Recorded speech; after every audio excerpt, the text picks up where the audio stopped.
From war zone to safety zone. These passengers arriving into Stansted are now out of danger and in the arms of relieved relatives. But what have they seen and what chaos have they left behind?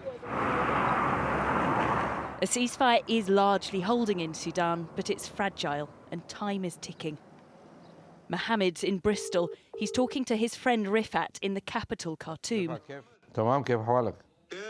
He has a British passport, but his Sudanese wife doesn't have a visa. He won't leave her behind.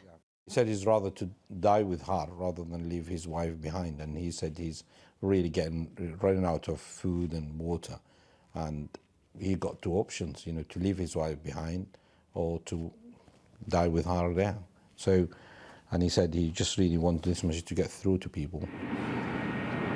1,000 British armed forces are involved in the evacuation. These pictures are from Cyprus. British embassy staff are already safe. Today, the Prime Minister defended the controversial decision to take them first, saying they were being targeted. Now he says the civilian rescue is well underway. We have some of the largest numbers of British nationals on the ground, and rightly, and I'm sure the whole House will agree with me, that it is reasonable, legal and fair to prioritise those most vulnerable families, particularly those with elderly people in them, medical conditions, but also children, Mr. Speaker. That's what we're in the process of doing.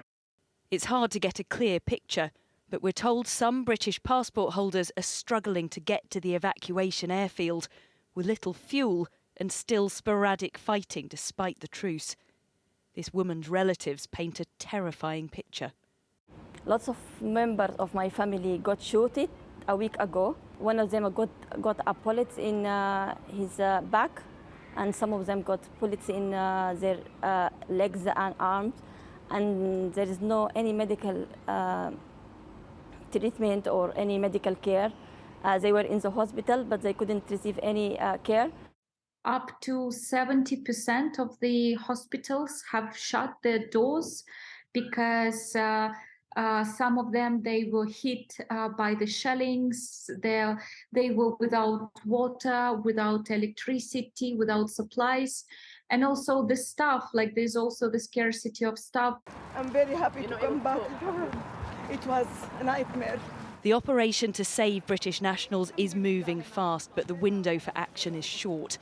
The ceasefire will end tomorrow evening, and there are fears not only for the British people who may remain, but the millions of Sudanese at risk.